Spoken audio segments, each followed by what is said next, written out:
welcome to this Signia digital broadcast, the very first of its kind. My name is Klaus Høveldt. I'm the head of global education and events, and I'm also the host of today. And I am super excited about the program today. I am not alone, though. I have my dear colleague, Mr. Erik Højdahl, with us. He's the senior audiology expert from Signia. Welcome to the show, Erik.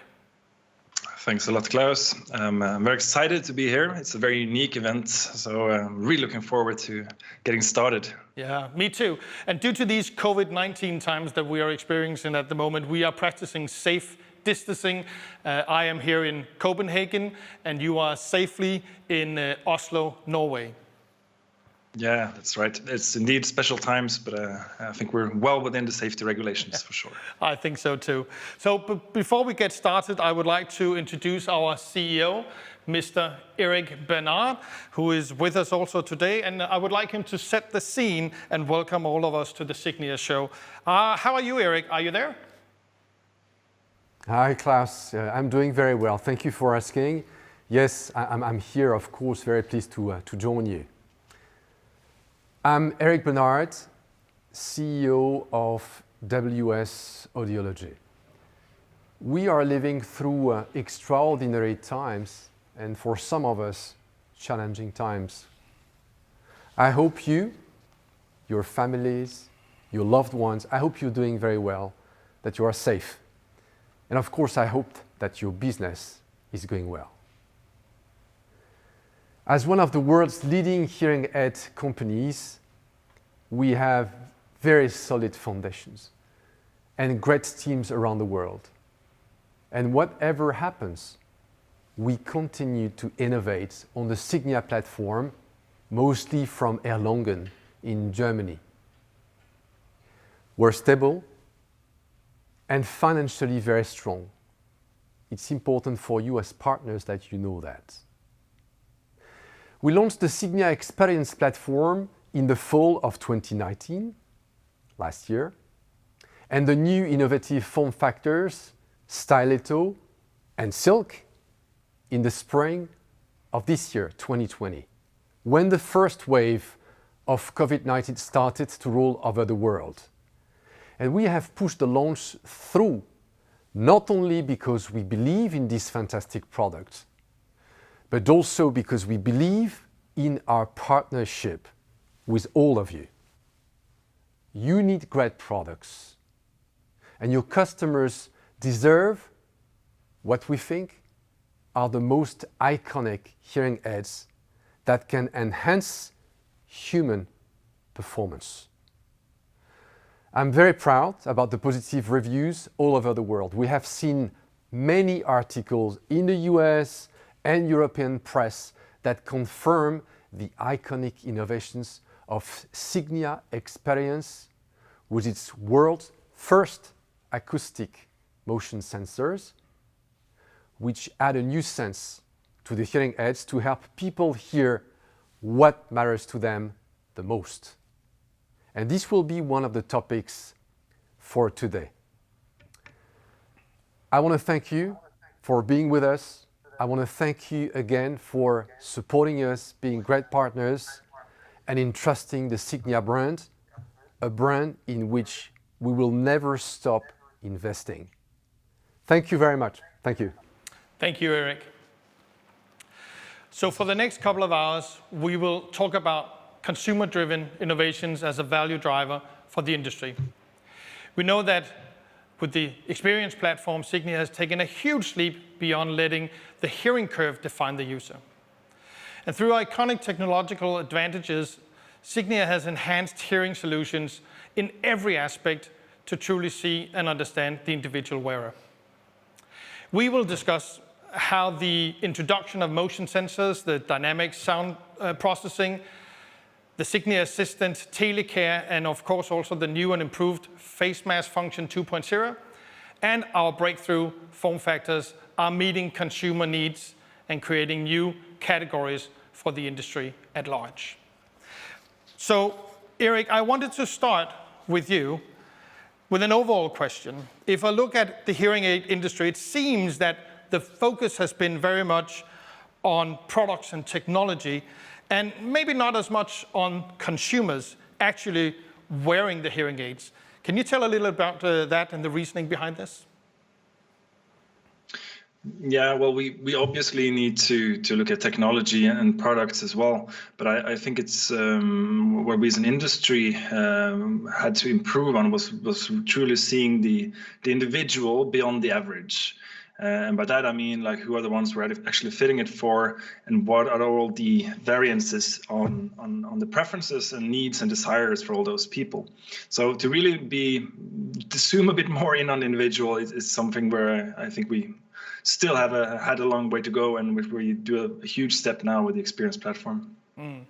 So the Experience platform had gotten a lot of attention for some of the new approaches to hearing aids, and among others, adding a lot of new sensors into the hearing aids to sort of help the wearer fully take part of shaping their own sound. Can you tell us a little bit about the background for doing so? Yeah, well, I mean, for us, new technology platform, it's not just a continuation of current technologies. It's really a chance to set a new standard, to really change things around. And when we started working on this platform, the Experience platform, we first sat down and we tried to really zoom out a little bit. We're putting beamformers aside, decibels aside, and we looked more at the bigger picture. So despite all the advancements of the last decades, a large amount of people are still not happy with their hearing aids. And I mean, you can see this also in the big surveys, the Mark Track and the Eurotrack, that while people are getting more and more satisfied for a lot of the situations, you can still see that it goes a bit downhill in satisfaction when we get to the complex situation. But there are also types, let's say types of people that are just not truly satisfied or getting the help they need with their hearing aids. Yeah. And in our initial research, we also heard a lot of comments from people who had tried hearing aids, and they said, I think this is impressive technology, and I'm sure it's great, but it just doesn't work for me.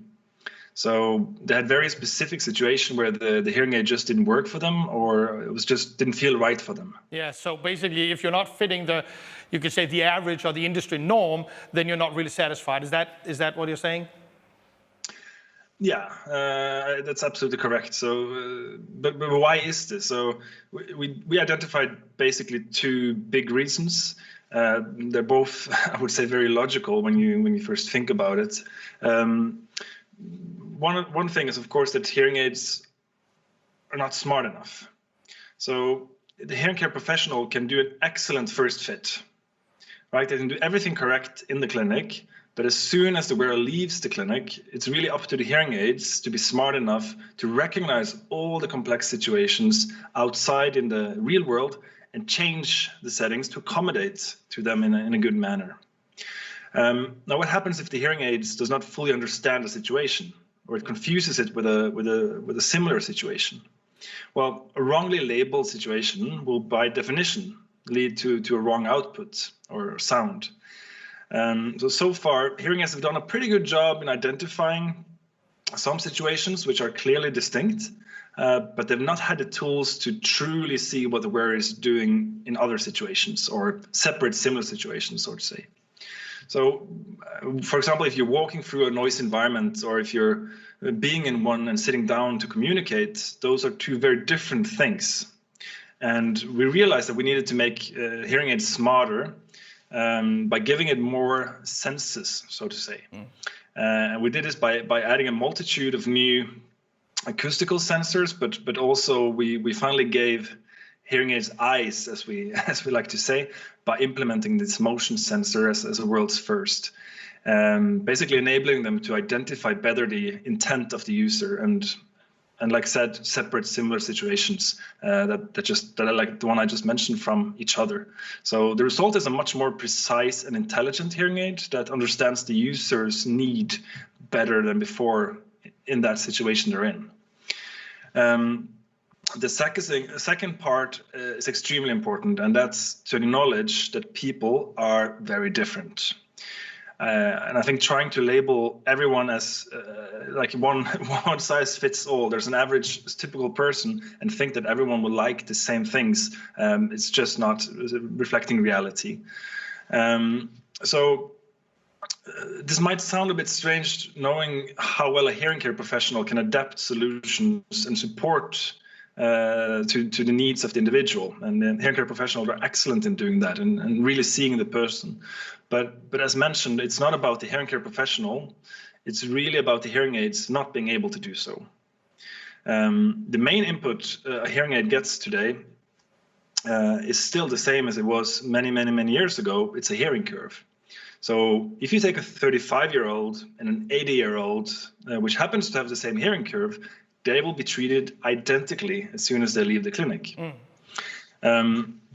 And of course, if I think about myself and my grandmother, I'm sure we have fairly different preferences when it comes to sound, loudness, how much support we would need, or how good signal to noise ratio we would need. There's a huge variety of preferences when it comes between people which happens to have the same hearing loss, but that hasn't been taken into account so far.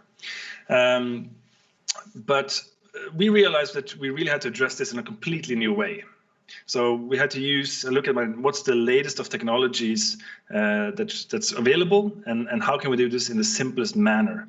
So we'll get back to that a little bit later, how we solve that. But I think it's an extremely important aspect, and it's very exciting to work with. Absolutely, and as you mentioned, we will get back to that a little bit later today. Just before we move on,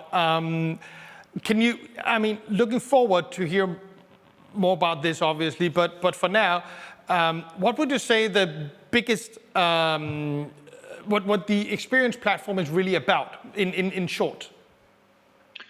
Well, in short, I think it's truly about precision. Precision in how we understand the world of the wearer and the individual differences between each and every one.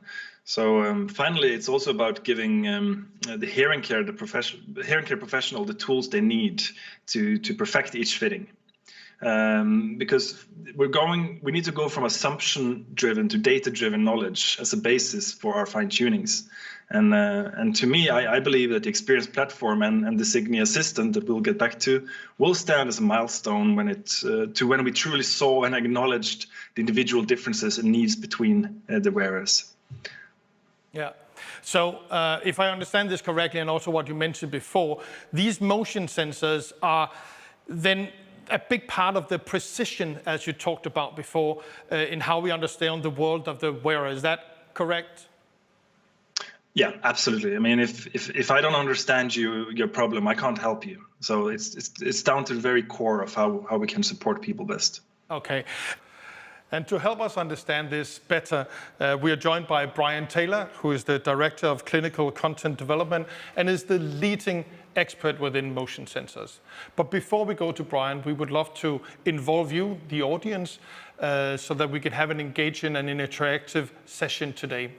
We would like you to post questions, maybe on motion sensors in the boxes just below, or really on anything that you hear today. And then we will get back to you later with answers for your questions.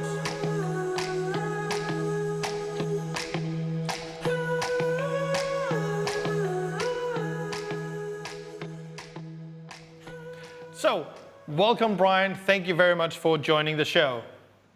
Great to be here.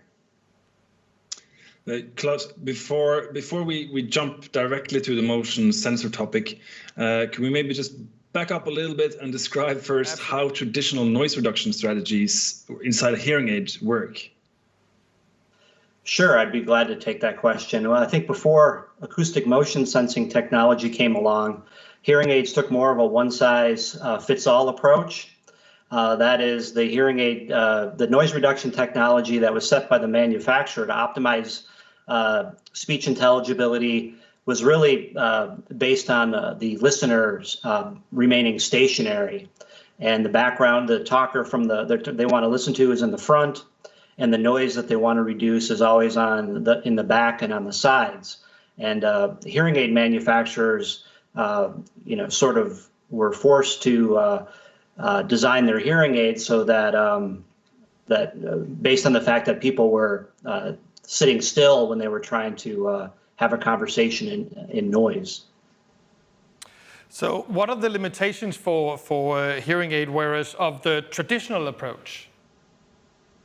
Well, I think the main limitation is that there's no universal or common listening situation in background noise, and everybody's a little bit different. They all have different intent. They want different things depending on the situation, and most people that are going about their day are in motion at some point. They're not remaining stationary, so they're kind of expecting the hearing aids to adapt to their situation. Yeah, so I can imagine that, most people move around during the day. Is that true? And that's also how you see it, right?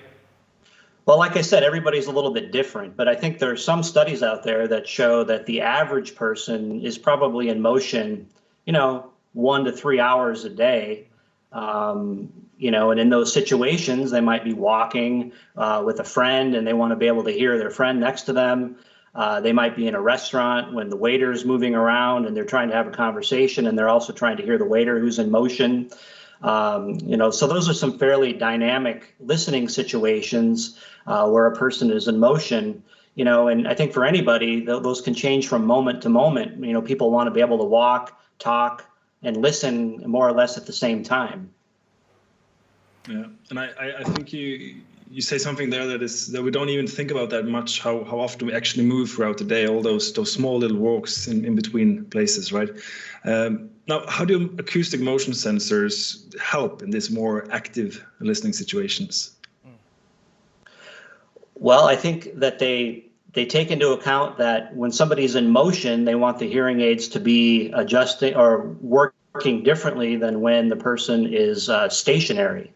For example, when you're walking around, you want more of an omnidirectional microphone pattern so that you're more aware of your surroundings, but still trying to understand the person who's either in front of you or next to you or even maybe behind you. You want to be able to hear them while you're in motion. And that's we need different signal processing to accomplish that than when somebody is stationary and not moving throughout their environment. But what proof do we have that the acoustic motion sensors actually work?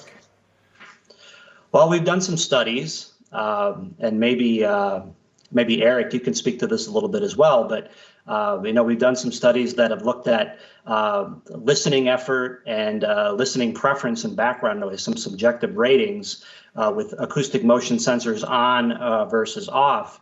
And I know in those studies, we've shown a significant preference for motion sensor technology being on relative to being off for both listening effort and for understanding ability and noise.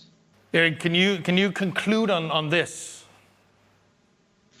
Yeah, I guess as Brian mentioned, that we've done a lot of studies on this, and we do have proof that the usage of the motion sensors and it actually does make a difference to the consumer, and that's also something we were able to measure when we do these studies. So I'm actually told that we do have some questions from the audience. So let me just see it popped in here on the iPad. So let's see. Yes. Does motion sensor input affect stuff like noise reduction and directionality directly? Well, I think for me, the best way to explain it is that the features are designed to work together. That's something that I think Signia does a really good job with, is optimizing the technology to kind of work in synchrony. So those features are, they work together and they're combined in a way to try to maximize or optimize speech intelligibility and background noise, regardless of the person moving or being stationary. Thank you. And we have another question as well. Can the motion sensors be turned off or their effects adjusted in any way by the HCP? Well, the motion sensors are always on. Inside the software, you can make some adjustments to optimize the performance of those, but essentially the motion sensors are always on in the hearing aid. Okay, and thank you very much to join us today. I really appreciate your taking the time to spend with us here. Thank you so much for joining. My pleasure. Good to be with you. Thank you. And please continue to engage with us. Use the boxes below to raise your questions. We will be answering most of the questions as we go along. We cannot promise to answer all questions, but we will try to answer the most popular ones later on in the show.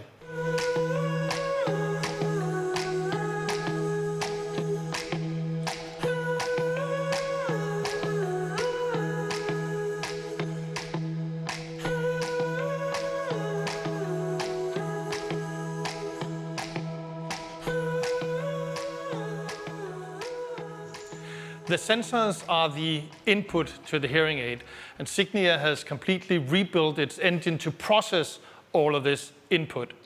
And the new brain is the dynamic soundscape processing. And to talk more about that, we are now joined by the one and only Sebastian Best. Welcome to the show. Welcome, Klaus. Thanks a lot. It's a pleasure to be here in the show. Perfect. Thank you for being here. Now, you have been with the company for many years, and obviously this is not the first platform that you have developed. So what is the difference between the Experience platform and the ones that you have worked with previously? Yeah, I think if you look back, maybe in the last decades in the industry, so kind of in our side and also in the industry, we always focus on speech and noise, right? So kind of wherever you look, we want to try to be the best in speech and noise. And I think in the past we reached quite a lot. So sometimes we can even provide a processing where people can understand even better than normal hearing people with a hearing loss. But we see also that sometimes people are not completely satisfied still. So there's still something needed where we think, okay, they understand now quite nice, but why is a hearing aid still sometimes not the perfect solution? And this is what we want to do in Experience now, because we thought about kind of what is really the why behind. So why do we go to the speech and noise situations, and what is really the need of the customer? And maybe if we then look at all the explanations, you see that this part where you say, okay, I want to understand the person in front of me, it's just part of it. So understanding, it's also just a part. It's an important part, but it's not the entire thing. If it would be everything, then we would say, yeah, we can just invite a friend to me at home or something. We can have a perfect conversation, but it's obviously not the reason why we go to the restaurant or the cafe. And so it means that it is a complete different experience going to a cafe or a restaurant. And we want to bring back this experience with our platform now. So it's much more than just understanding speech of a conversation partner. It's really about bringing back the experience of going to a cafe or a restaurant or any cocktail party-like situation. That makes sense.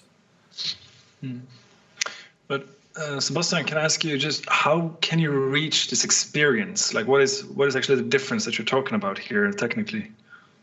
Yeah, so it's a bit like I mentioned, if we think about the reasons going to a cafe, then we think, okay, what happened in the cafe outside of me? So maybe there's a bit of music, maybe there are others speaking, there are laughter from groups around me.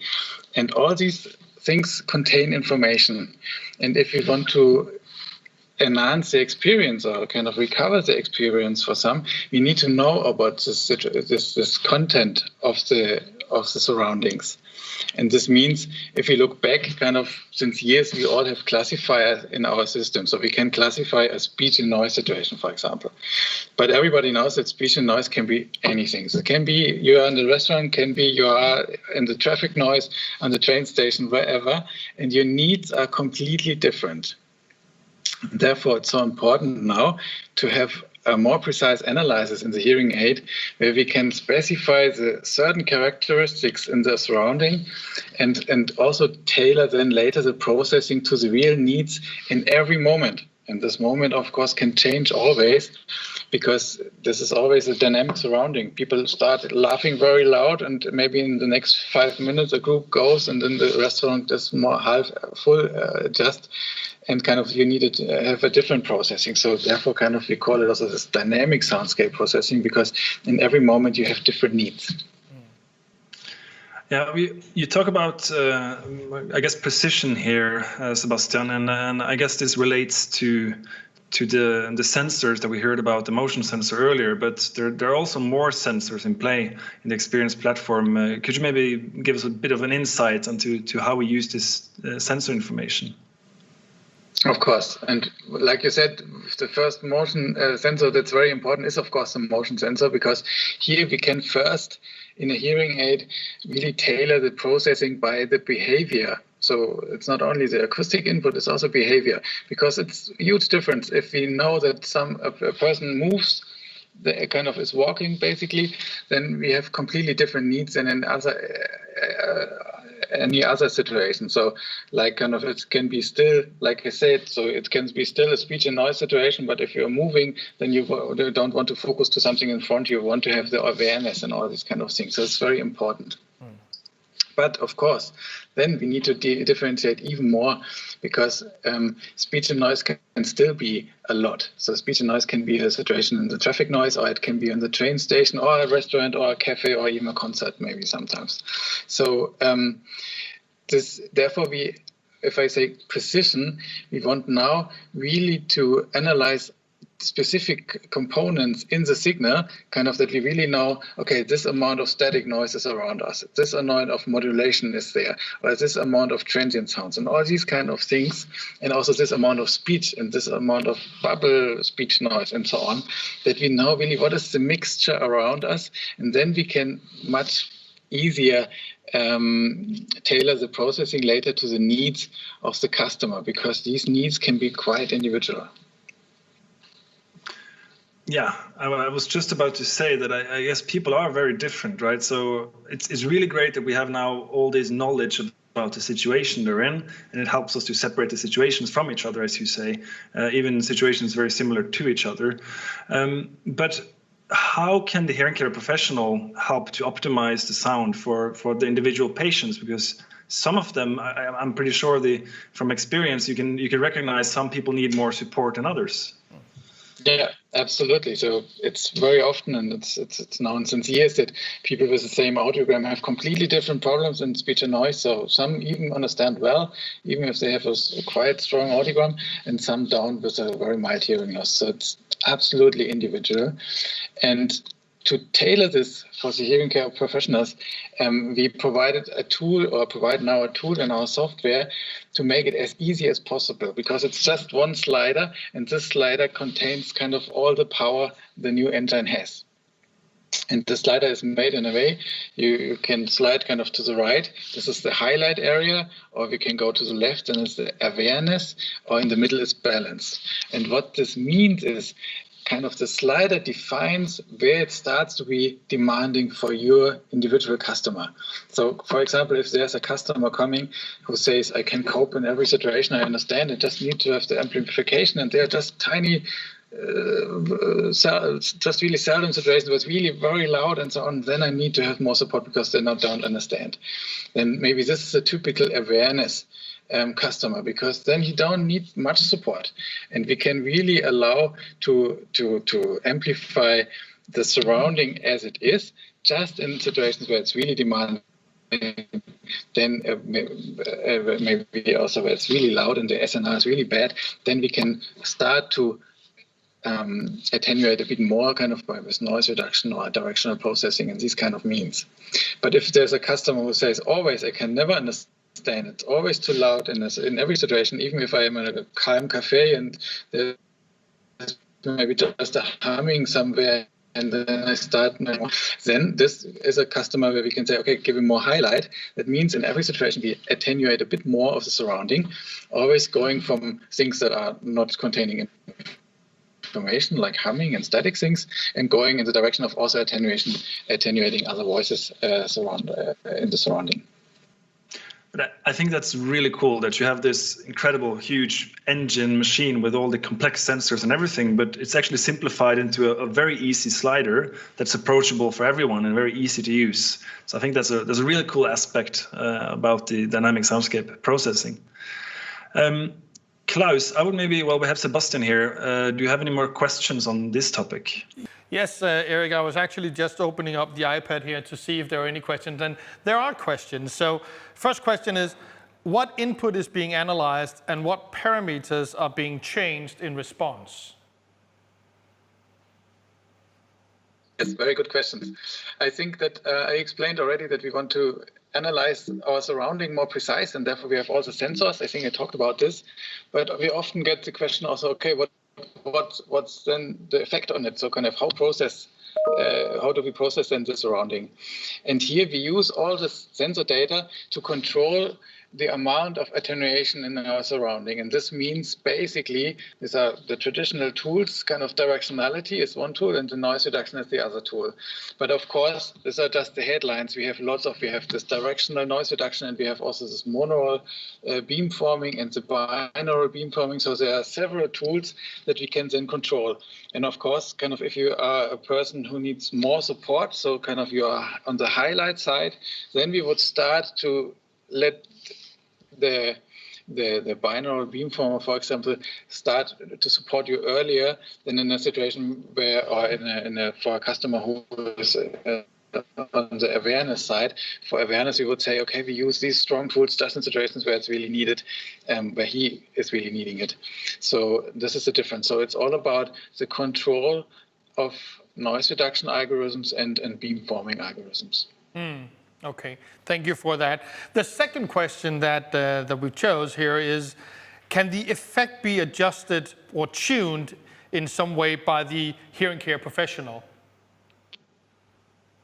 Yeah, I mean, this is on the one hand the slider that I explained. So where we can say, okay, in what situation we want to start with the processing or with the support. But of course, we have also other means in the software where we can say, we can define the toolbox of our system. So if we, for example, say, okay, I don't want to have noise reduction at all, then we can turn it off, or we can also say, this is the maximum we want to allow.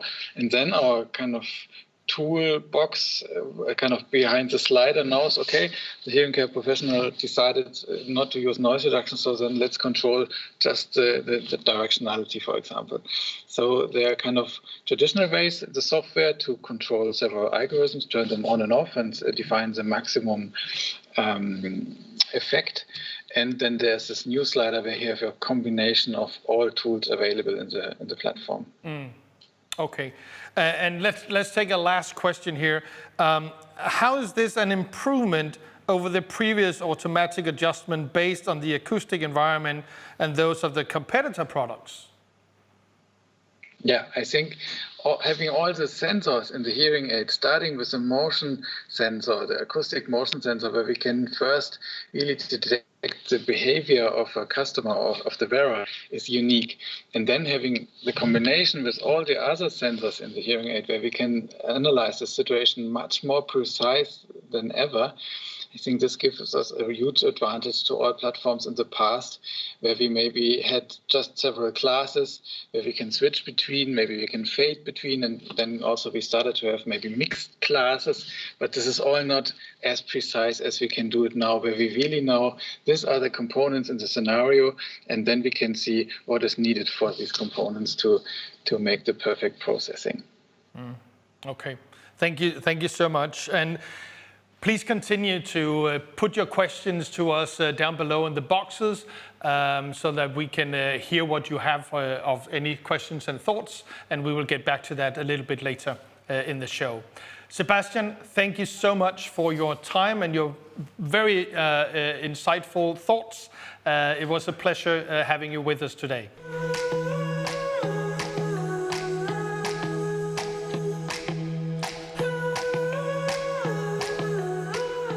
So, Eric, what is the Signia Assistant? What can it actually do for us? Yeah, good question. Well, the Signia Assistant is really a hearing companion for all of our hearing aid wearers. It's also a great tool for the hearing care professional, as you can see in this overview. But let's start with the wearer first. So for the end user, they can find the Signia Assistant in the Signia app, and they can simply click on it whenever they have an issue whatsoever. So, for example, if they have some issues with their own voice, they can go in and tell the assistant, which will then ask them, so how would you describe your own voice? And in this case, it sounds a bit unnatural. Now, from this is enough information for the Signi Assistant to do the changes that is needed in this case. And there's a lot of magic happening in the background, but we will get back to that a bit later. But what happens now is that the user has now got a new sound based on the problem they had. And they can listen to it right away, and they can decide if they want to keep that new setting or if they want to revert to the old one. So, but if they keep this, it's all done in basically 10 seconds or 15 seconds. So that's pretty cool. And that sounds amazing, so that end users or wearers can actually use the assistant and get help right there when they need it and not wait until later. That's fantastic. But you're also saying that it's a tool for the hearing care professionals. Tell us a little about that. Yeah, no, absolutely. It's just as much a tool for the hearing care professional. And when the user returns to the clinic after a trial, the hearing care professional can get an easy overview of all the changes made by the Signi Assistant. And when they click on the details, they can really see exactly what changed. So in this example, in the left top corner, you can see that own voice processing changed from minimum setting originally in gray over to maximum setting in pink after the Signi Assistant has helped the user. You can also see the dynamic soundscape processing has shifted a little bit to the right, and you can see all the gain changes that has been made between the user and the Signi Assistant. So I think that's an awesome overview that we've never had anything like that before. Yeah, and it sounds amazing. And I know that you have been working as an audiologist before as well. Having worked as an audiologist, has that sort of inspired you when you and others started to develop the Signi Assistant? Oh, absolutely. I mean, this is basically the tool I dreamed of having when I was working in the clinic, because it really struck me that no matter how good of a job I thought I did in the clinic with optimizing the hearing for the individual, when they left my clinic, they would always be treated like everyone else. It was kind of left over to the technology to just change the settings in all the situation they got into. So it was left to automation. And the thing is that that's obviously based on an average, but you can say most people aren't average. In a way, there's a lot of variance where you could very easily see that this just doesn't work for that person. And so it was very clear that it wasn't really hitting the nail each time. Another problem that I would like to mention is that when all the people or patients came back to me after trial, my tool was kind of asking them, like, how was it? How did it sound like? And Klaus, if I ask you, how did you hear last Tuesday or last week? And can you please describe that sound to me? I think you will find that quite challenging. Yeah, I would have no clue, right? Yeah, so it sounds like the tool for HCPs, I would say. But do we have any proof or evidence that people are actually using it? Oh, we do. Well, we're actually, honestly, we're overwhelmed by how many people have already started using the Signi Assistant on a regular basis. It's thousands and thousands every week joining the, let's call it a community. And we also, of course, have done a lot of research throughout the whole development process. And one of the latest studies which we did in the US kind of surprised us a bit because in a good way, because we saw that when we recruited a lot of people to test out the Signi Assistant, which was hard of hearing, and after trying it for 2 weeks, they came back and they answered, basically a lot of questions on the experience. And what we found was that 93% of them felt more confident going into difficult listening situations when they had the Signi Assistant. And that's pretty cool because we're really, I think everyone who works with hearing loss and people who struggle hearing know about this this feeling of not being in control of the situation or but not being confident going into new social settings. So having a tool like the Assistant that can help you in the moment within a few seconds really proves that it gives you more confidence, and there's nothing better than seeing those kind of results. And I think, thank you for that. I think it's super amazing. And I think we want to dig even more into it. And I really want to invite the next speaker in so we could have a conversation, all three of us. So let's do that.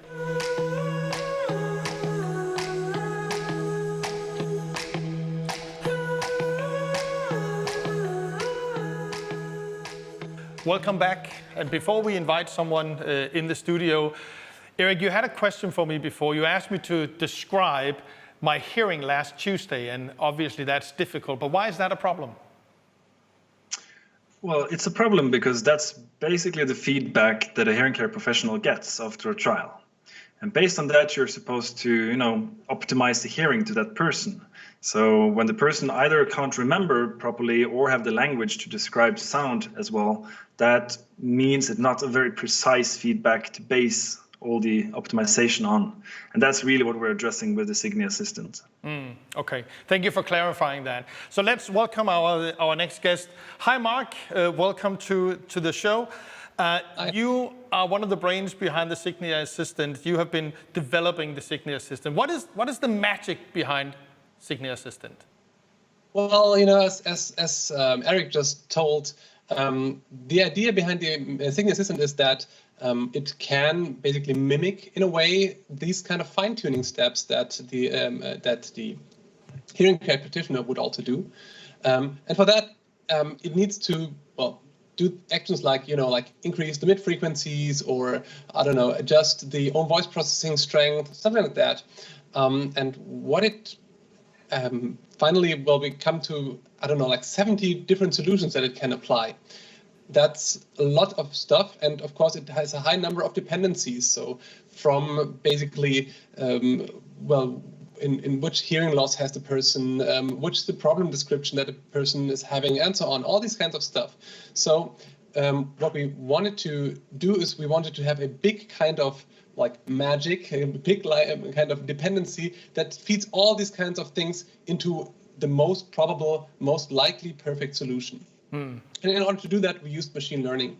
Machine learning has, of course, become popular in the very recent years, and it is able to do just that, to kind of correlate from an input to an output, and that's the idea of what we are doing here. So we are kind of taking this information that what a person describes as the problem for his hearing at the moment, what is the current situation, the current acoustical situation the person is in, and also the hearing loss and all kinds of these meta informations. And we were able to feed that into a machine learning algorithm, or so-called AI algorithm, of course, and that algorithm will give us the most suitable next settings that we can use for that purpose now, for that person in that situation. And that's the idea behind it. Yeah. So, and we know that it's been out on the market, so to say, for a couple of months at least. Have we now some insights as to how people are using it? Yes, of course we do. So of course it's only primary insights that we do have at the moment. But yeah, there's some. So for instance, we have created a little drawing where we have seen that out of the people that are using it, most of the people are using it actually in situations where our hearing aid would say it's a speech and quiet or a quiet situation, and that's not so surprising, because where do you use such a tool? We use it typically where you are in a calm environment, where you're in the quietness of your home, where you feel safe, and so on. So that's where you kind of start using such a new tool. But we've also found that most people are only using it in that situation. But the other 48%, I think it is, of people are using it in all kinds of situations. So where our hearing aids would say it's now a speech and noise, or a music, or a car situation even. So that's one of the insights that we derived from it. And then of course we could also have a look that is on another drawing that we've made. We can have a look in what is the acoustical situation that the hearing aids kind of find out when doing that. And we find also that in most situations it's of course a quiet situation, and then there's also 28% where it's speech and quiet, and the rest 25% roundabout is really those partly challenging situations with speech and noise or music or even car. And that's one of the insights that we got from data. And that's not so surprising as well, because that mimics like the typical day of a hearing aid wearer with these statistics that we found. Now, I've told you that that our hearing aids, they kind of also track, of course, the acoustical situation. And if we now look one step further, then we can, of course, also correlate that with the problem descriptions that people have. And this is also what we have done in another kind of slide. And here you can see that depending on the hearing loss, actually, there we can see that the description of what people tell us differs by quite a bit. So we, of course, know the hearing loss because it's one of the parameters that the Signi Assistant is using for the prediction of the most suitable solution. And if we look at that, then we see that, for instance, here, the problem with my own voice, which is the purple color in these graphs, this one really gets down with a more severe hearing loss, which is here on the top, on the bottom right of the slide. And there's other things, like, for example, problems with speech in general, like here in the yellow part, where you see this increases dramatically with the severity of the hearing loss. And of course, this is not such a big surprise also at all, but it's nice to find that in our data.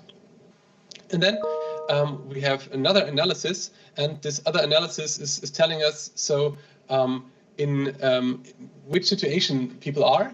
As I told you, the classification, the acoustical classification system of the hearing aids can tell us or can estimate the situation where people are in. And here we also see quite a nice dependency towards what people describe as their most severe problem to the assistant. So for once, you see that if we look at the sound in general, which is the blue one here on these pie charts, and you see that this is a thing that is most prominent in music situations. And of course, that's kind of explainable because you have general sound issues. If you have them, then the music situation is the most challenging for a sound, an equalizer setting, and so on.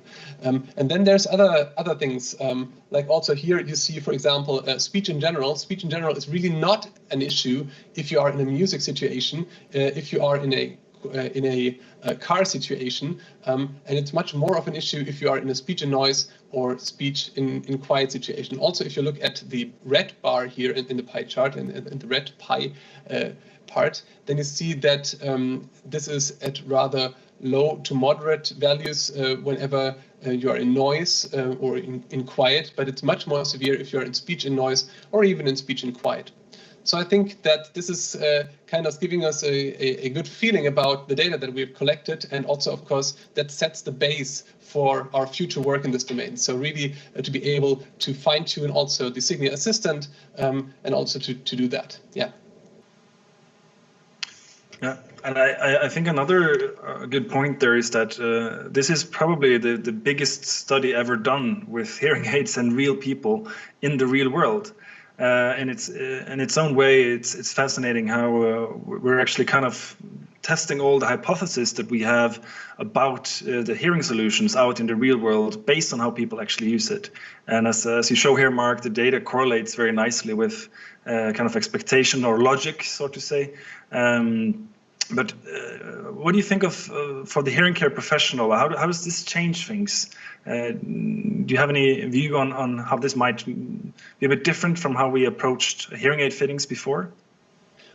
Well, certainly. Well, we can go now from a more or less like experience, like book-driven way towards where we can say, okay, now we can really make sense of data also as the hearing care professional, because they will also be able now to exploit this to really see, okay, what is the situation that the person or my client went into, and what is actually then also the solution that really helped him. I mean, this is the kind of knowledge that we're often really lacking, which was the solution that actually helped. And this we can do on a one-person scale for the individual client, but also, of course, much more broadly than when talking about like our complete group of users. Yeah, so we're basically creating new super audiologists, right? Where we to get it feels like we're giving them also everyone a tool that we didn't have before that is helping everyone to become basically better and making the sound better for the individual. So I think that's one of the cool parts about the technology. Yeah, certainly feels like that, yeah. Yeah. Okay, before we move on, Klaus, do we maybe have any questions on this topic? Yeah, I actually just heard that we do have some questions. Let me just check here to see what it is. Let me see here if I can get this iPad to work. There we go. So the first question is, does the Signia Assistant share private client data with Signia? I don't know which one of you will answer that. Maybe you, Eric, I don't know. Shall I answer it? No, I mean, it's an important question. It's a very important question, but it's also a fairly simple one to answer, because I think it's quite obvious that we could not have created such a system if we were collecting private data. And it's an extremely important topic for us, that we anonymize all the data we collect, and we truly collect at the big average, the group average of the usage. So every input that is done by the Signia Assistant is extremely important for the network, but the network doesn't care who provides the input. So we do not collect personal data. They are all transferred into zeros and ones and anonymized before they are put into the system. So there's no connection between the individual and the data, and that's extremely important. And we wouldn't be allowed to have this system if we were not very careful with how we handle such data. Thank you for that question. And it's a really important question, absolutely. Another question that came in was, can the hearing care professional see what the client has done and discard the changes if necessary? Well, yes. So there is, of course, the possibility to revert to what was the setting before the customer went home. So all the settings that the Signi Assistant modified can be reverted, yes, and on the follow-up session. Okay, perfect. Thank you.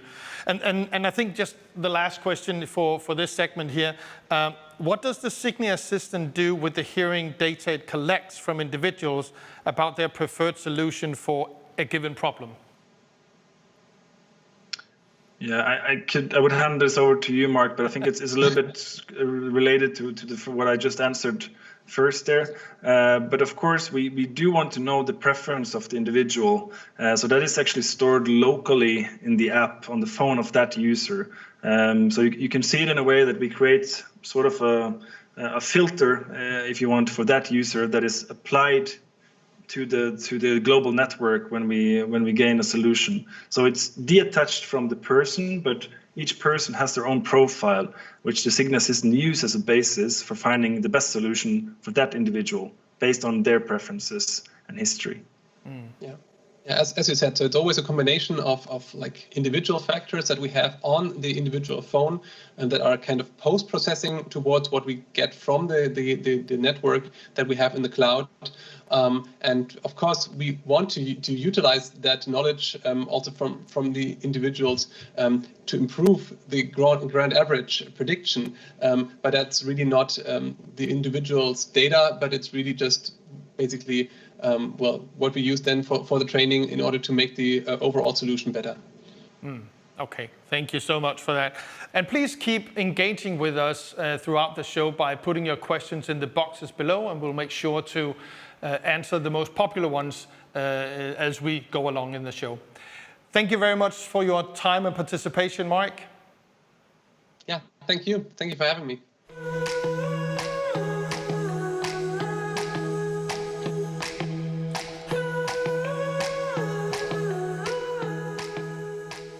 The Signia Assistant must be an extremely important tool, especially in these COVID-19 period where we cannot see the clinician.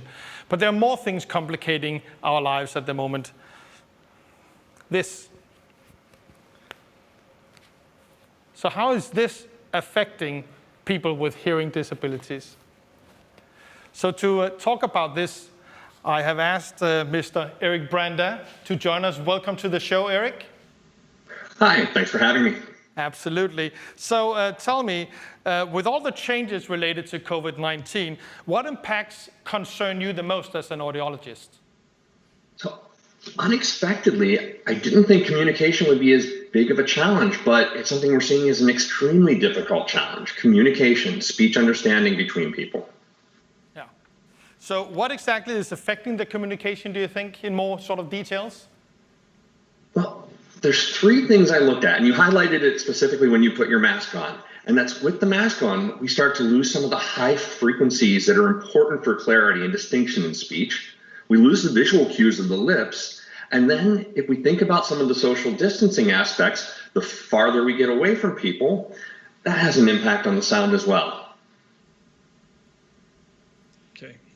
I think that's more than most people think of or would expect. But could you maybe give us a bit more detail on that, Eric? Yes. When we think about the high frequencies in speech, we think about the S's, the T's, the P's, the K's. All of these sounds carry importance for understanding, for clarity. When we put the mask on, we start to lose some of the levels of the sound in the very high frequencies there. So up to about 2,000 hertz, we can hear okay, but then it can drop off for a couple dB, even up to around 12 dB. The different types of masks will have a bigger impact. So what happens is we start to lose these high frequency sounds. And words like cat or cap, we can start to lose that distinction between them because they're just not as audible and it's harder to understand with them. And then on top of that, because the mask is on, we lose the visual cues that our lips give us. Now, most people will say, oh, I don't lip read. But if you think about it, from the day we're born, we're looking at people's lips when they're saying, oh, what a cute little baby. We're watching lips. We're associating sound with those lip movements.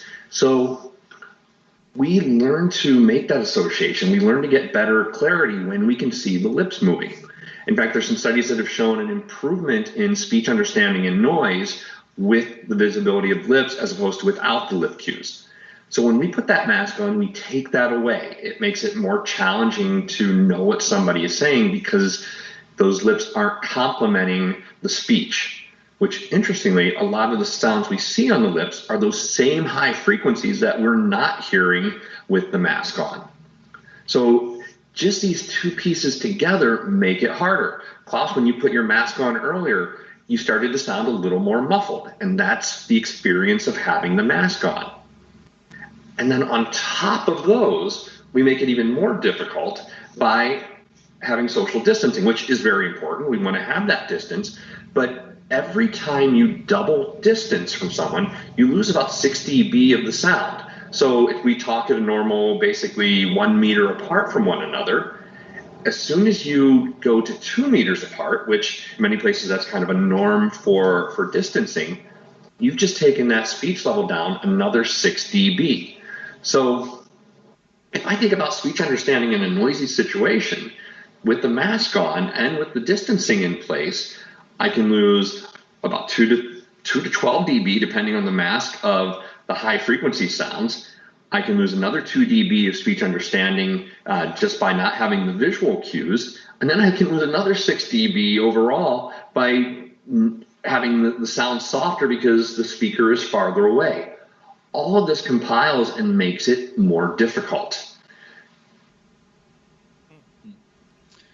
Okay, so that's actually quite a big impact for a lot of people then.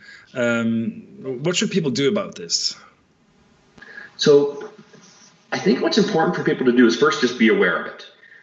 Because if you know that this is an impact, then you know to try to find ways to address it, whether you're listening or speaking. If you're speaking, you want to try to speak maybe a little more loudly, a little more clearly, or my favorite thing is to rephrase, because that can help you understand something better, because you may have missed it the first time. Rephrasing it, saying it in a different way, can then make it a little bit easier to follow because you're getting some different sounds with the same message.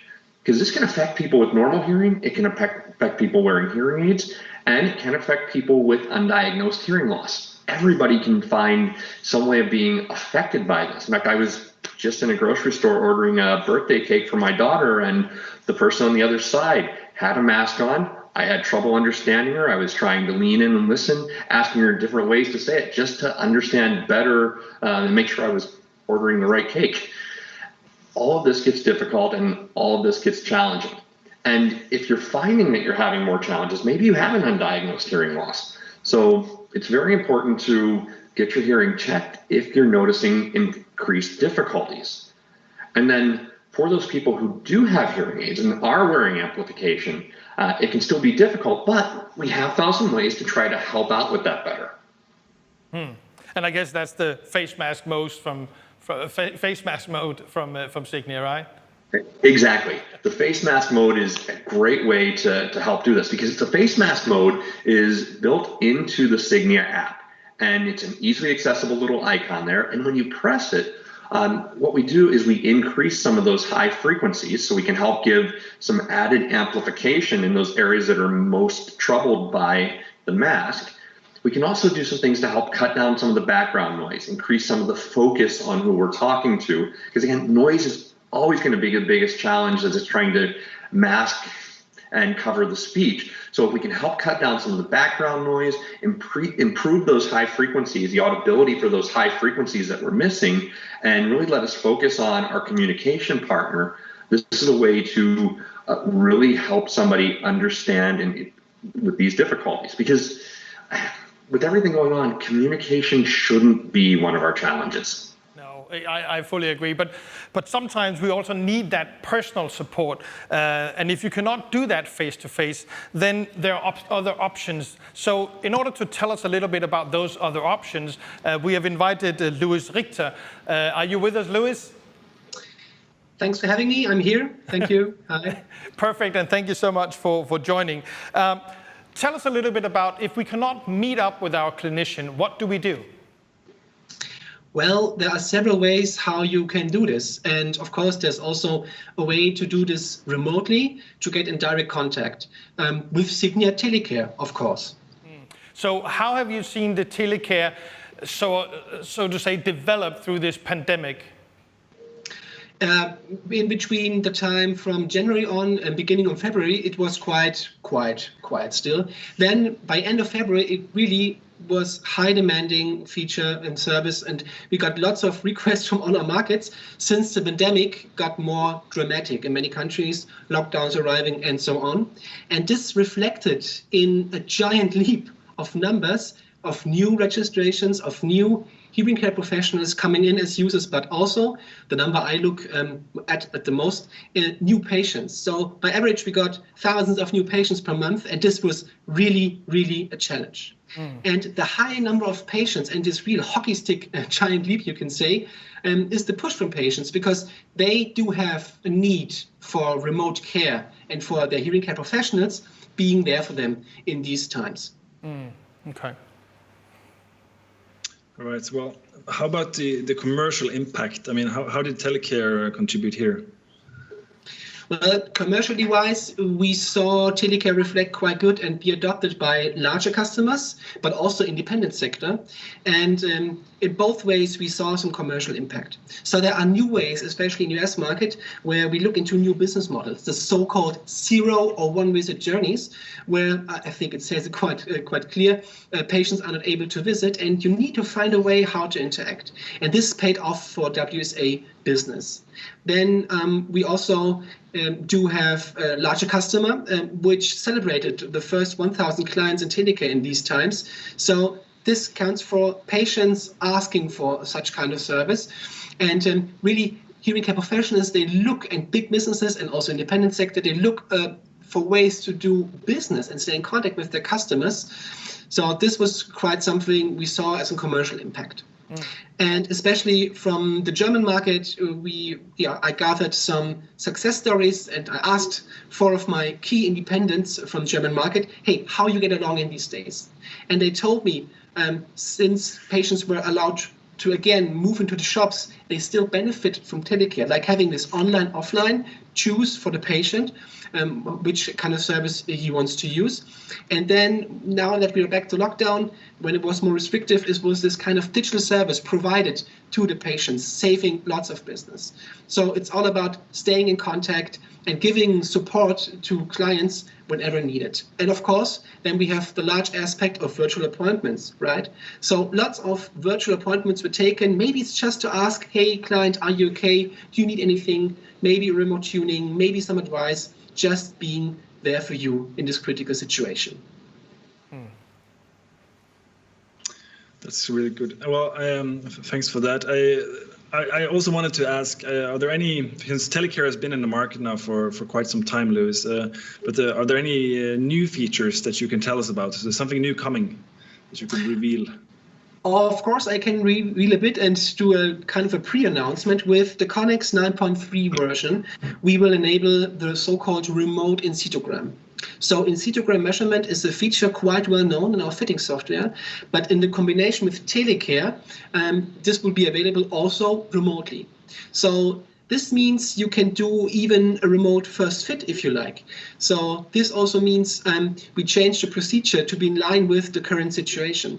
And yes, we will bring this feature to adapt to this new situation with the pandemic.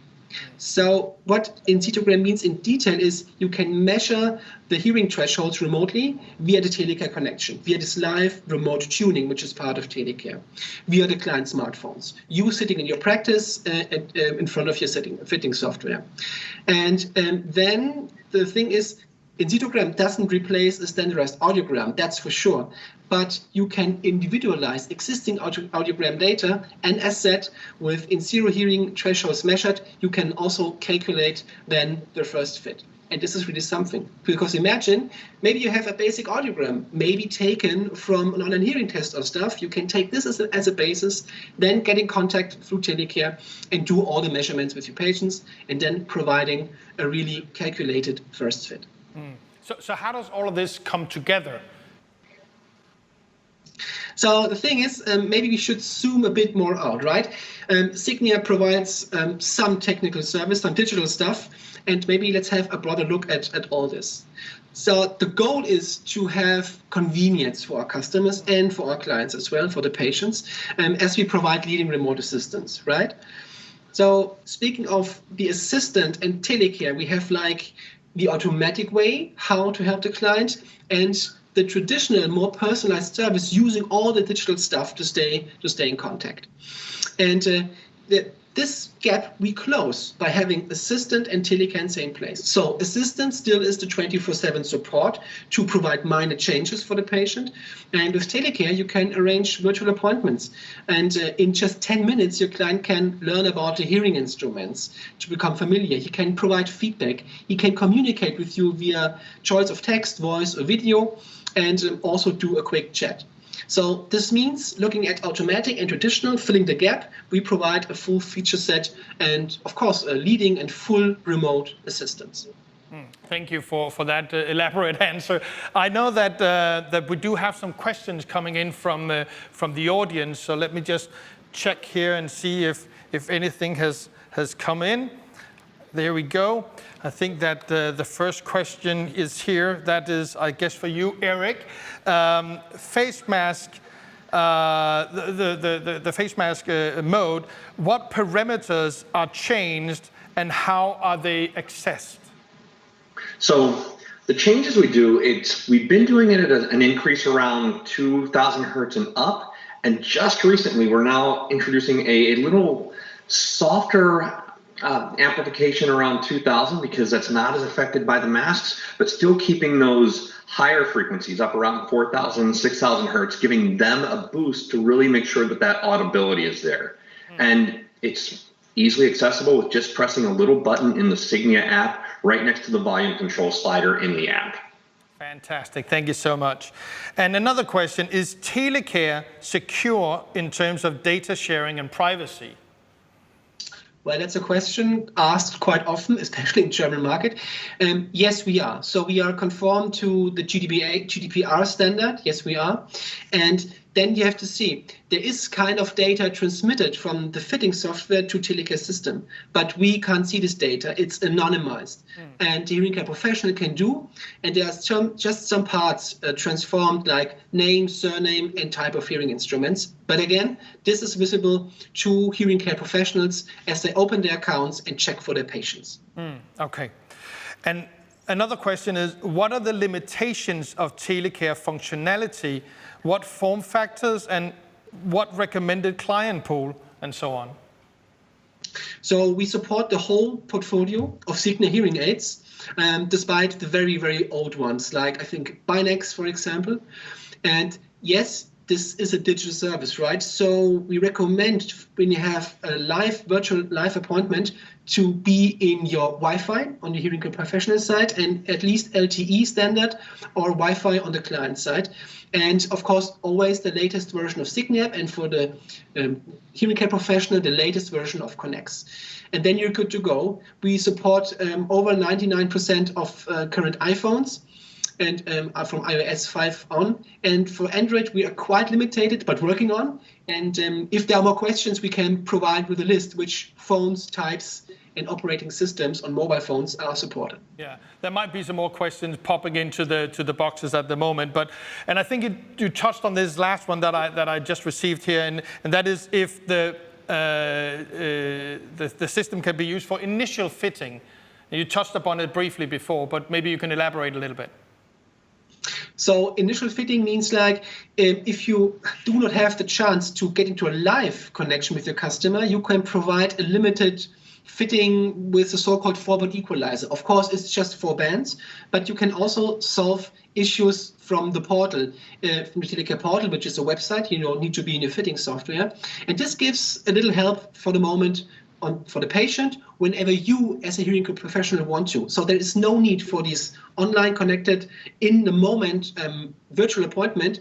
You can also do this whenever you get some information from the patient, what's needed, and then you provide a quick setup and just send it out to the app, and the app transfers this to the hearing instruments.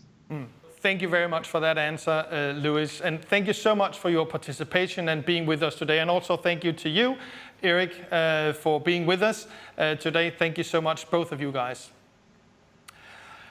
And Erik, I'll be back to you in just a little while. So right now we've talked about the motion sensors, we've talked about the dynamic soundscape processing, we've also talked about the Signi Assistant, we've talked about face mask and Telecare. Now let's talk about products.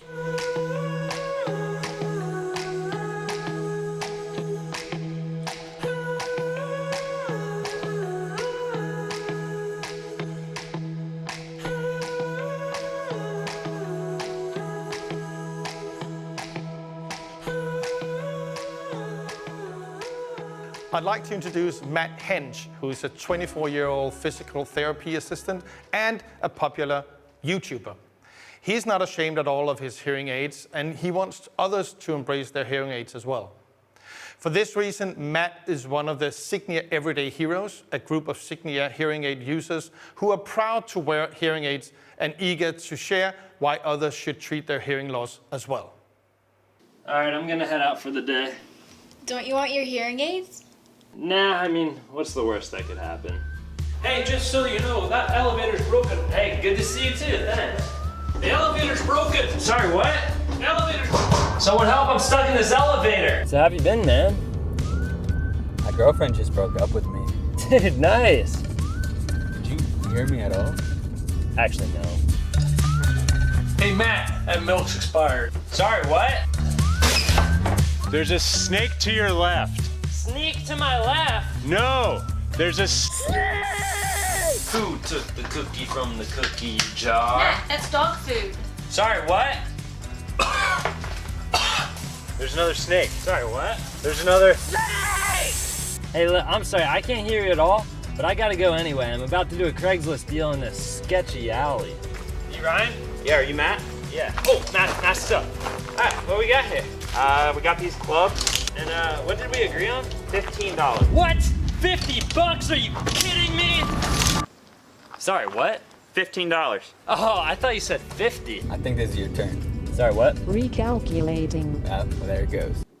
On second thought, I'll take this.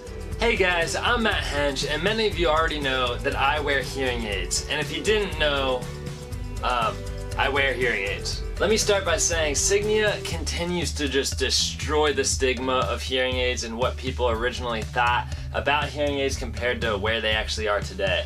I was able to get my hands on the Stiletto Experiences. They are the most beautiful hearing aids and the coolest. But you know what?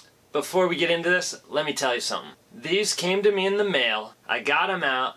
I got on the computer. I got to talk to my audiologist. She already had the results from my most recent audiogram, and she was able to program the hearing aids right over the app from the comfort of my own home. Honestly, I was scared. I was like, this is new. This is never gonna work. You can't do remote health for hearing aids. You can. Apparently you can. And this is a total game changer. Being able to do it over telehealth, over the phone. I'm wound up about it. I really am. They're doing big stuff. Alright, now let's get to the hearing aids. First, we gotta talk about this new sleek case design with the USB charging, but in my opinion, better than that, wireless charging. I just throw it on my wireless charger and it is good to go in the morning. As you can see, we got new lights on it, right here and right here. I say we like I designed it. I did not design this. I went with the monochromatic black because I just think that looks super good. Really fits my style, and I think there's a style for everyone in these. As far as I know, no other companies are doing this. No other companies are giving you the design that Signia is giving you with the Stiletto series and the technology that they're giving you with the Experience line. But let's talk about that. Let's talk about the technology that's in here. Right off the bat, if you saw my last video, Bluetooth. I can listen to my music from my phone through these hearing aids. Second of all, rechargeable. We already talked about that. You can just recharge the case. Once you recharge the case can recharge the hearing aids. Now here's the coolest thing and what's new with the X line. These will automatically adapt to your movement and your environment and what you're doing. I read this in the brochure. 90% of activities involve movement. And as you're moving, the sounds are changing all around you. And these will adapt to that. One of the biggest problems that I've had with hearing aids is when I'm in a room with like background sound, the radio's on, people are talking everywhere, and I'm trying to have a conversation. Maybe that sounds familiar to you, and it's impossible to hear. These truly do a great job with that, and I haven't experienced anything like that before the Stiletto X's. Now I want to tell you about the second coolest thing, debatably the coolest thing, and that's the app. You know how whenever you go to the audiologist, they can make tweaks, they can adjust depending on, oh, I'm hearing too much, I'm hearing too little, I hear too much of my own voice, I'm hearing too much crowd. Well, now you're able to do that right here in the app. Right up here in the top right, there's a little face, and you can click on that, and that takes you to your Signia Assistant. And like I said, what that does is it allows you to make adjustments, allows you to change. It'll ask you, like, what's wrong? Am I too loud? Is the background too loud? And it's super simple. It's just the click of a button, and then it adjusts it how you want it to. One more sweet feature, then I'm done, the mask mode. With one click of a button, the hearing aids will auto-adjust so you can better hear people with masks on. This stuff works. Like, that's what I like about it.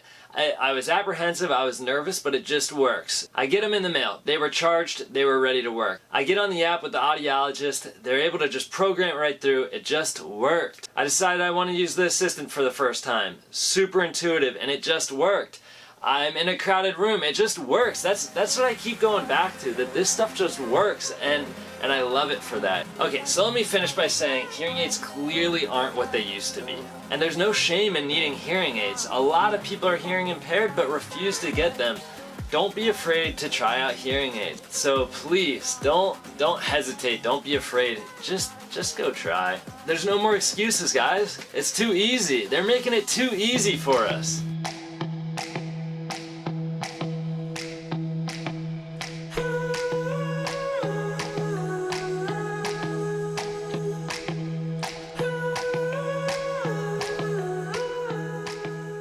We have talked a lot about the individual needs and how that get addressed by the Experience platform. But what about the actual hearing instruments? So with us now, we have Christina Hackwood, Senior Director of Hearing Solutions. Welcome to the show.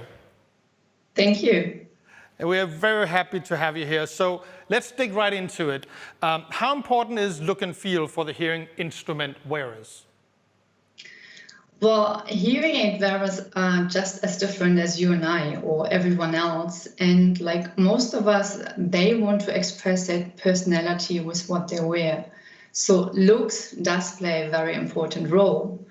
And it's not any different with hearing instruments. We did a lot of market research with people having a hearing loss. yet not wanting to commit to hearing instruments. And they name all sorts of reasons why they do not get a hearing instrument. But in the end, it boils down to being stigmatized and the fear of losing their confidence. So we ask ourselves, what does it take to gain their confidence and to make them proud to wear a device that helps to improve their quality of life? And we consulted some industrial designers, and they looked at our designs and designs of other hearing aid manufacturers.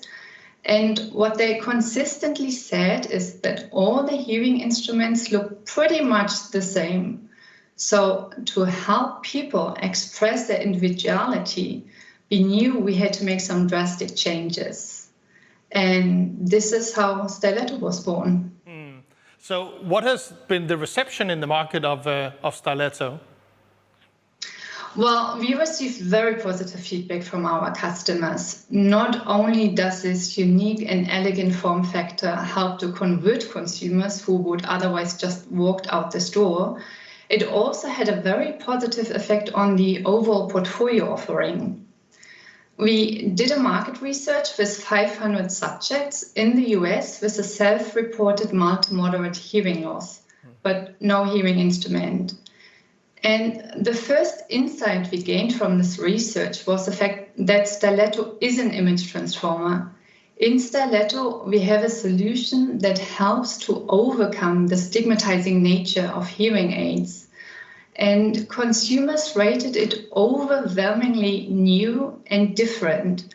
It was appreciated for its sleek design, yet it can be worn discreetly.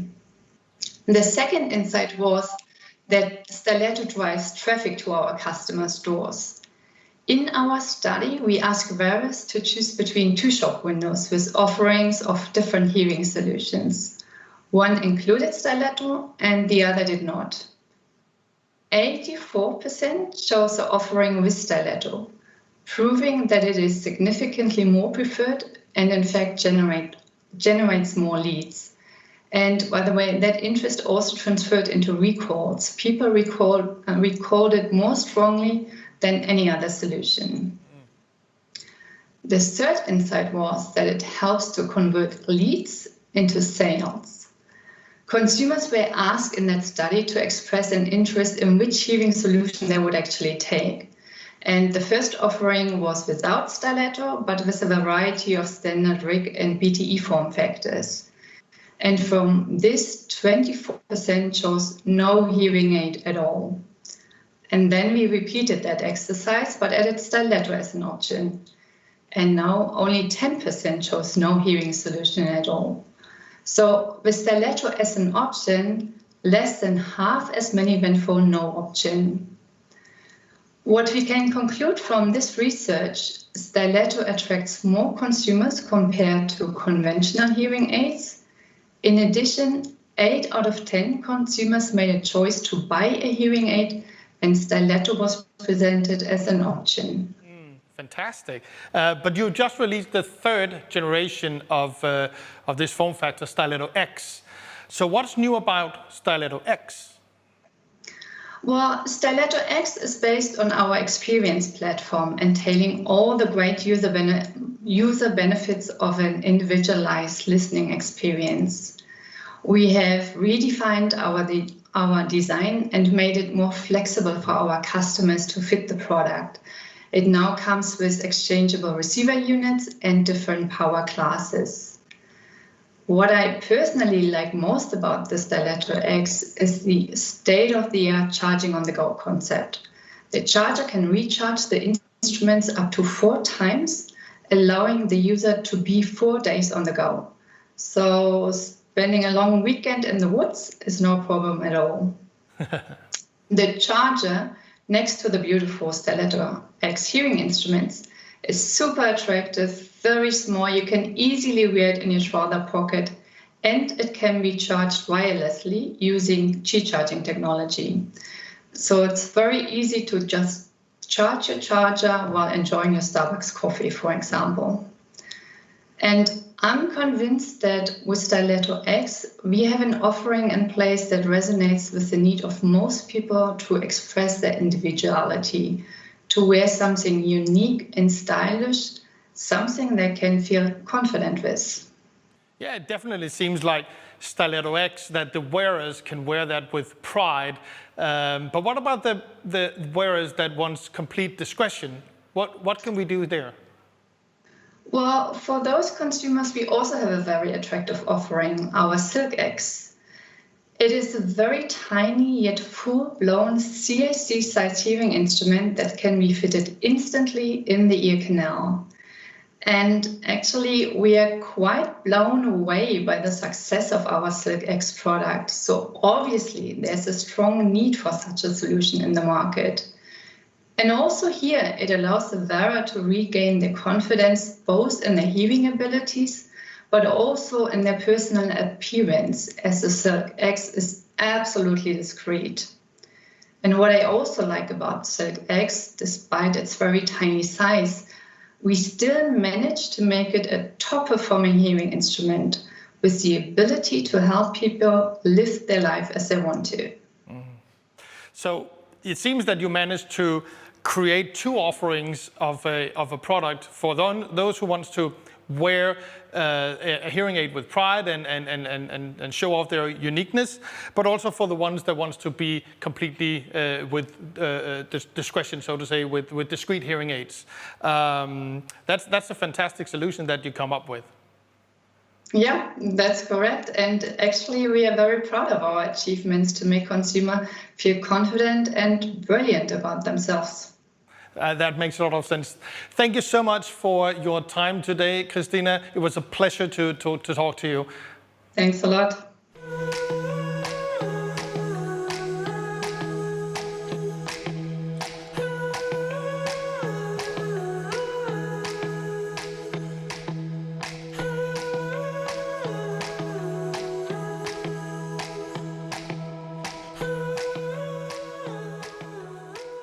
So what you've seen today is a deliberate strategy for Signia to move both Signia, the HCPs, and also the wearers into the future.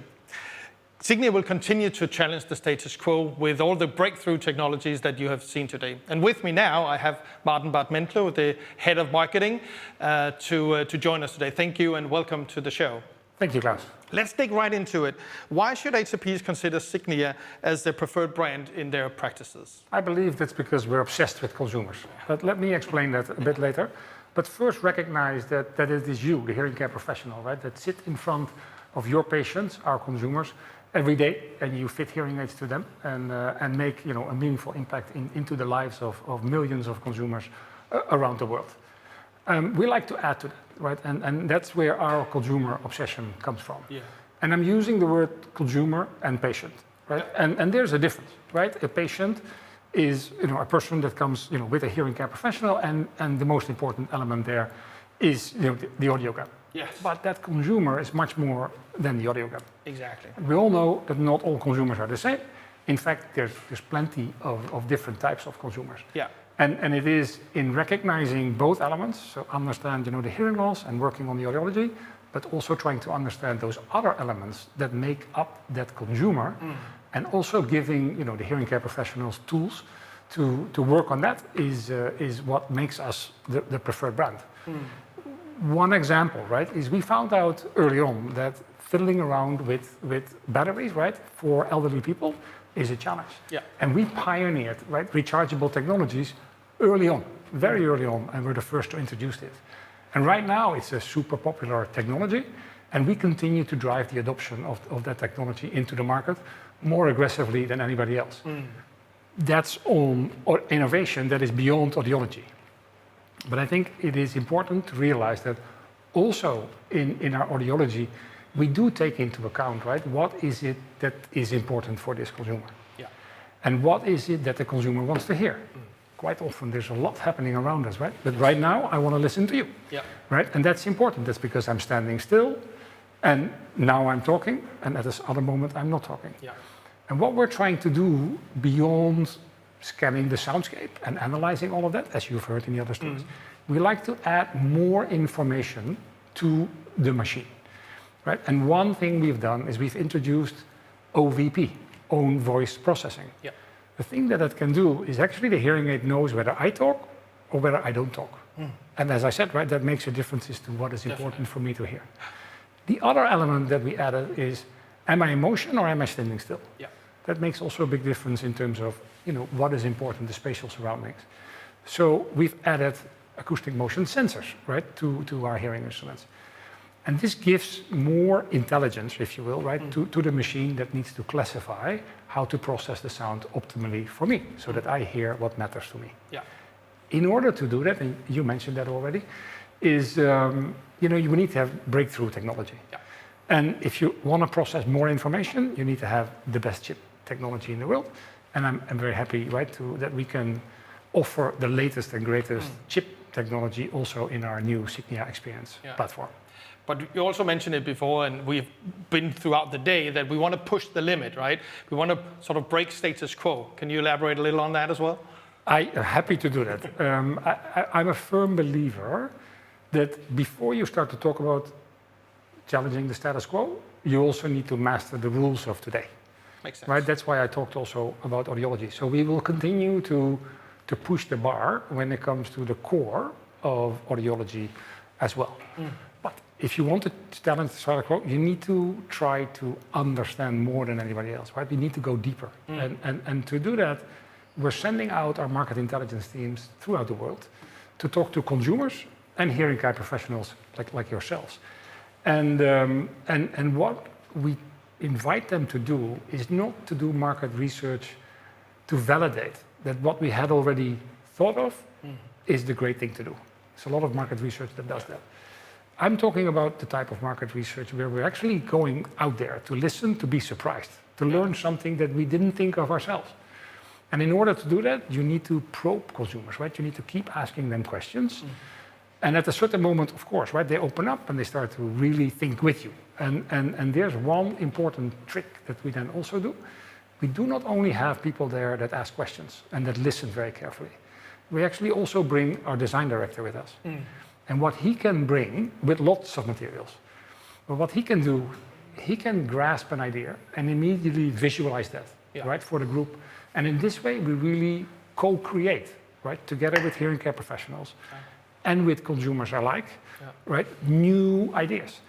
Not every idea you can immediately visualize, but in particular form factors, right? And that's a domain where I think we've really, in the last couple of years, have done quite a bit of work to come up with what we believe are iconic innovations. And those are innovations in form factors that are different, right, than what consumers have seen before. But I guess that's also how we become business partners with our customers, right? Absolutely, absolutely. Because what we've done in the work on iconic innovation, right? We've introduced the silk form factor. I think you've heard about that earlier today, but also stiletto, right? And they are both unique form factors addressing a different type of consumer segment. And why is that relevant for hearing care professionals, and why is that relevant for their business? It's because when you have a greater choice, right, for the consumer, they have a higher propensity to actually walk away with a hearing aid, right? And research also shows that when they see, this wonderful form factor stiletto on top of the traditional form factors, right, their propensity is almost twice as high, right, to walk away with a hearing instrument out of your practice. So it helps you drive conversion, which is a very important element of what drives the profitability of your account. There's one additional element, right, on top of the things I already mentioned, that we believe is important, and it's our app strategy, right? So you've heard a little bit about it, and we were the first to introduce Telecare, right, in 2018. And Telecare was the idea to make sure that the dialogue, right, that is going on between a hearing care professional and a patient continues outside of the practice, right? And that gives the hearing care professional insights in what the consumer experiences in the adoption phase, but it also gives the wearer basically access to the hearing care professional. We've basically perfected that now, right, with the Signia digital assistant, where we are basically empowering the consumer to optimize, right, the processing of their hearing instrument to the specific situation they're in. It truly empowers them to get the most out of the hearing aid that they're wearing, but it also gives the hearing care professional very detailed insights into what the problems are that consumers are experiencing. Right, so it's again working on this tandem of the interaction between the consumer and the hearing care professional. Yeah. Maybe lastly, right, in those days of the pandemic, this Telecare platform also gives hearing care professionals, right, in those geographies where this is allowed, right, also the ability to actually engage with their patients. While it might be very challenging for patients to visit their practice. And I think that is another aspect, right? Is where there is a level of business continuity in very challenging times. Thank you so much, Martin, for these great insights. And on this happy note, and with someone in the studio with me, it is time to end the show. Thank you very much.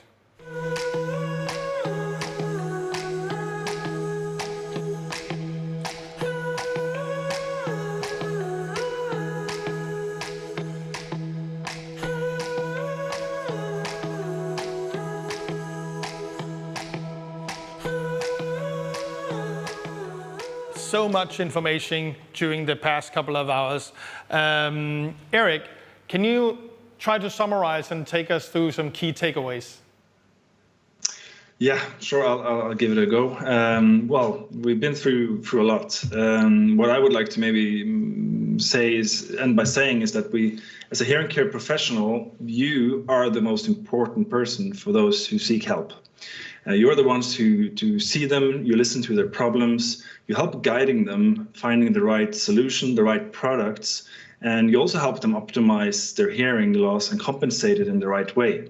That's the most important part. But of course, the next step is when they leave your clinic, what you do is you send them out into the world, and you have to put your full trust in that the technology that they're wearing is taking care of them and seeing their issues and supporting them correctly out there in all those different situations and challenges that they face.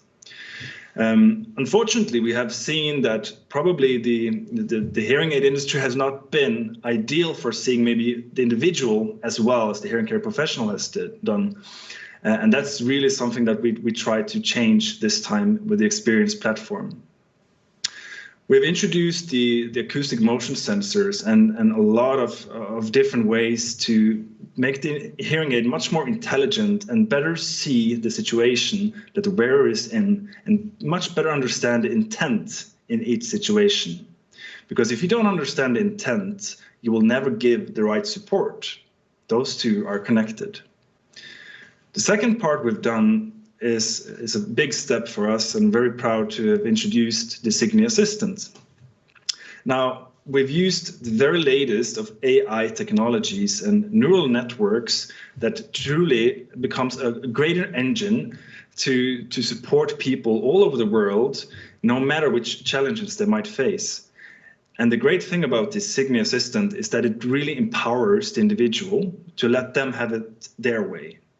And they can, at any time, 24/7, they know that they have a companion in their pocket. They can take it out and really get help there and then. That's the big, big difference for a lot of people. The Signia Assistant, though, is also an excellent tool for the hearing care professional.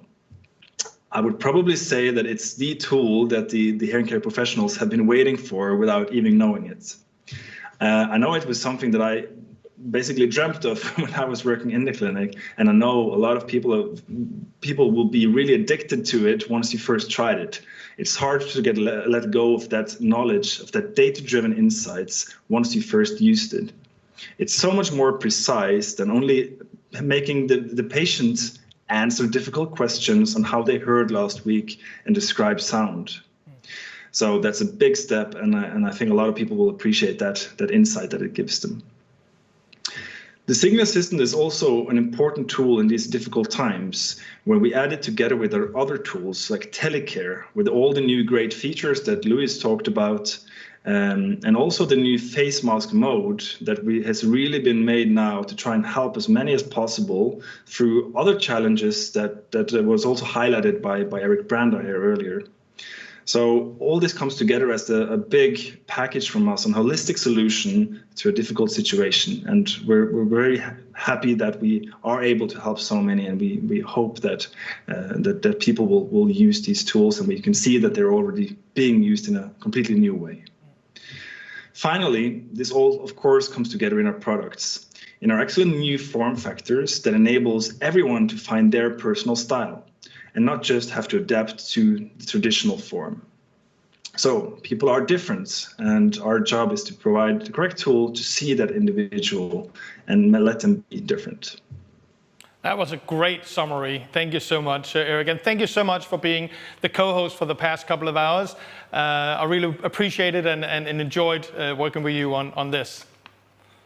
Oh, thank you, Klaus, and likewise. Very well done. Thank you so much. And I want to thank also the viewers for watching. I wish you a very good day, and I hope that you had a great time.